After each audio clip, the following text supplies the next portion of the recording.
Урматтуу туугандар, мен азыр кадимки центрде Жалал Абад шаарынын так борборун центринин так ортосунан кетип баратам.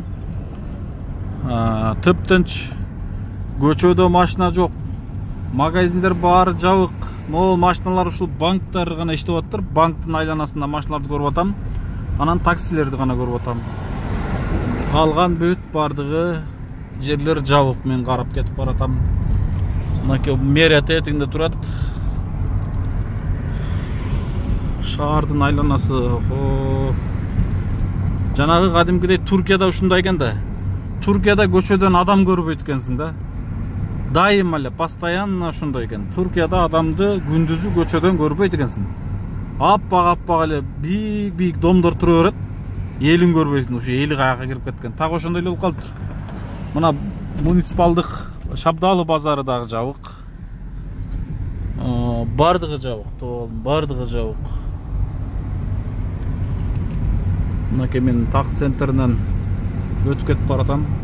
Банктар гана ачык көрө алат экенсиң. Анча-мынча адамдарды мындай кездештирип атам. Булар эмне болуп жүрөт билбейм.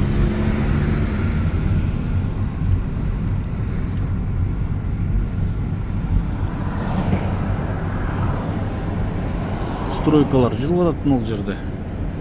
Усталар иштеп атат чамасы. Бул оору дагы жана кээ бир инсандар айтканакчы слабый адамдарга тиет экен деген дагы сөздөр, имиштер бар экен. Алладан болуш керек барды. Алла Таала кандай гана күчтүү инсан болсо дагы оорду берем десе берип коет. Мен азыр шаардын баш жагына ушу 3 ход бар. Бириси жана мен кирип келген ход, кире бериш. Экинчиси Барпы жак менен ушу Оштон келатканда Барпы айылдан кирип кеткен шаардын кире беришинде ход бар. Үчүнчүсү эң башкы ушул Бишкектен келатканда башкы главный воротага жака айдап көрөйүн, кайсыл жерге блокпост коюптур, кай жерден жабык экен. Бир байкап көрөйүн ошол жака чейин айдап. Адамдар жок, тынч болуп калса аябай эле сон болуп калат экен, Мен ойлоп калдым, могул машиналар чамасы бүгүн акыркы күн деп атат. Кыргызстан боюнча өзгөчө кырдаал киргизилет экен. Ар ким өздөрүнүн райондоруна кирип калсын деген ушундай маалыматтар таркаптыр. Балким ошонун айынан ар ким өздөрүнүн айылдарына, райондоруна, жерлерине кетип бараткан, балким келаткан инсандардыр.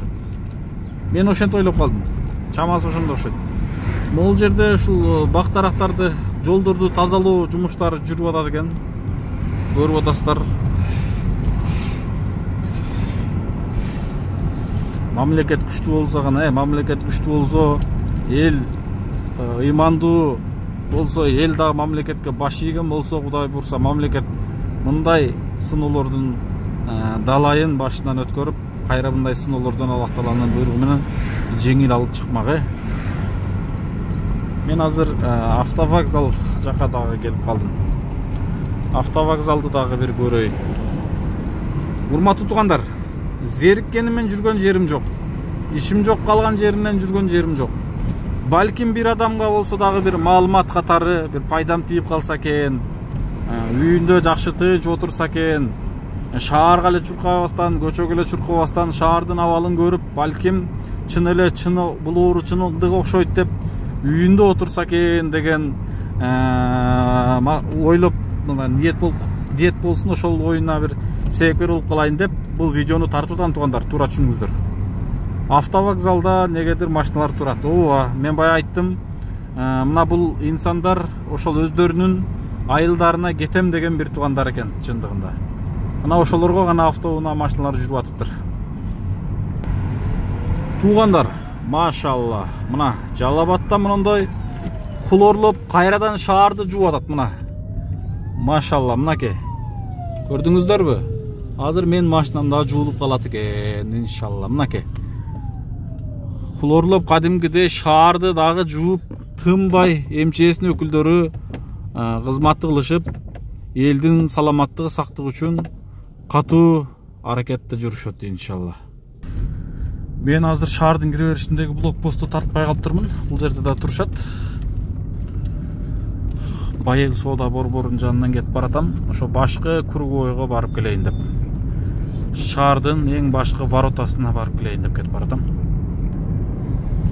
Бул жакта ушу бир гана машиналарды, автоунааларды гана көрө алат экенсиң. Адамдар жок. Себеби айтып атпаймынбы? Бүгүн акыркы күн, бир ай бою өзгөчө кырдаал киргизилет экен. Ар ким өзүнүн учету турган район жерлерине жетип алсын бүгүн деген маалыматты эртемен угуп калдым. Ошол чындык окшойт. Мынакей бардыгы бир гана машиналар гана жүрөт. Урматтуу мекендештер, мынакей азыр Жалал Абад шаардык башкы воротасынын алдына келип калдым. Мына ушул жерден түз өтүп оңго бурулуп кеткен болсок Бишкек шаарына кирип барабыз, солго кеткен болсок Ош шаарына кирип барабыз. Мына мен ушул жерге чейин келдим. Биздин Курманбек Баатыр атабыздын эстелиги турат.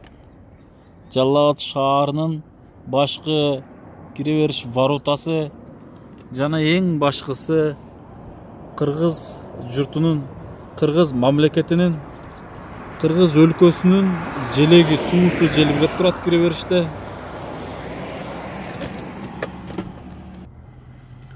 Урматтуу мекендештер, урматтуу кыргыз элим. Мына мен сиздер үчүн, атайын сиздер үчүн мен Октябрьский айылынан баштап Благовещенко, ошол жанагы коронавирус оорусуна кабылган бир туугандардын айылынан, ошол жердеги блокпостторду, ошол жактагы карантинге алынган айыл элинин абалын, кырдаалын жана Жалал Абад шаарынын, Жалал Абад областынын областтык ооруканасынын жана Жалал Абад шаарынын жана Жалал Абад элинин бүгүнкү абалын, туруктуу абалын сиздерге көргөзгөнгө аракет кылдым. Урматтуу туугандар, максатымдын баардыгын айтып өттүм. Максатым бир гана ушул ишенбей аткан, ушул оору барбы жокпу койчу. Бул оору жок, жөн гана бул баандай дүрбөлөңгө салып атат, паника деп ишенбөстүк алып, көчөдө беймарал, бет капсыз жүргөн, көчөдө беймарал жүргөн элибизге мен далил, факт катары мен ушул видеону көргөзүп кеттим, элибиздин бүгүнкү абалын. Ажоо башчыбыз Сооронбай Шарипович баштап, жада калса өкмөт башчылары бүт баары айтып атат. Бул оору чындык, бул оору менен бүгүнкү күндө дүйнө жүзү, дүйнө эли, дүйнө жүзүнөн 150 мамлекеттен ашык мамлекет бул оору менен күрөшүп атат. Биз да күрөшөлү деп катуу айтып, катуу чара көрүлүп атат, катуу карап атышат, колунан келишинче иштеп атышат, көрүп атасыздар. Биз дагы элибиздин саламаттыгы үчүн, элибиздин ден соолугу үчүн биз дагы ошол кызмат кылып аткан, биздин ак халатчан медициналык тармакта иштеп аткан бир туугандарыбызга жана МЧС укук коргоо органдарында кызмат кылып аткан бир туугандарыбызга жардам берип кетиш керек. Биз кантип жардам беребиз? Биз албетте үйдө отурсак, биз аларга эч качан жолтоо бөлбөсөк, биз көчөдө жүрбөсөк, көчөгө чыксак дагы убагы менен барып, бет кап менен барып, кайрадан үйдө болуп, бир ай чыдап турсак, ошол инсандарга жардам бере элек. Жана өзүбүздүн ден соолугу, саламаттыгыбыз үчүн дагы жардам бере элек. Урматтуу бир туугандар, урматтуу мекендештер, биз Ак ниет аманат коомдук фонду эртең акысыз маскаларды Жалал Абад шаарында ошол карантинге алынган айылдарга жана карылар үйүнө, балдар үйүнө таркатууну баштайбыз. Бүгүн Бишкектен Кудай бурса маскаларыбыз, заказ берген маскаларыбыз келе атат. Биз дагы колубуздан келишче бир кымындай болсо дагы элибизге кызматыбыз тийип калса экен деген аракет. Ар кимибиз дүрбөлөң калтырбайлы, саламат болойлу, сак саламат болойлу, ден соолугубузду сактайлы, ден соолугубуздун амандыгы үчүн. Биз өзүбүздүн ден соолугубузду болбосо дагы башка элибиздин, бир туугандарыбыздын, мекендештерибиздин ден соолугу үчүн биз жардам берип, биз күрөшөйлү, жардам берейли, үйдө отуралы, тынчыраак бололу, паника калтырбаңыздар, ушак, айгын сөздөрдөн азыраак бололу, үйдө отуруп, бекер отуруп эле ар кандай сөздөрдү таркатууну азайтайлы туугандар. Элибиз Кудай буйрса мындан дагы оор, кыргыз элим кылымдарды карыткан мекендештер мындан дагы оор, ушундай бир оор сыноолорду башынан өткөрүп келген. Кудай бурса бул сыноолор да артта калат. мына биздин ушул ата бабаларыбыз, Курманбек атабыз, Манас аталарыбыз эмне деген гана кыйынчылыктардан бизди сактап келген. Кудай буйрса биз дагы мындан да оор сыноолорду башыбызда келген болсо, аларды дагы биз кечирүүгө даярбыз иншалла. Иншалла Аллах Тааланын берген бул сыноосу, Аллах Тааланын берген сыноосун түз кабыл алышыбыз керек. Эч ким оорубасын, ооруп аткандарга Аллах Таалам жеңилинен шифасын берген болсун. Мамлекетибиз бүтүн болсун, мамлекетибизде жашап аткан элибиз аман болсун, элибиз тынччылык болсун, мамлекетибиз тынч болсун, дүйнө эли аман болсун. Урматтуу туугандар, аман болойлу, тынч болойлу. Ушул оорудан жеңилинен Аллах Таалам бизди куткарууну насип эткен болсун. Ассаламу алейкум ва рахматуллохи ва баракатуху.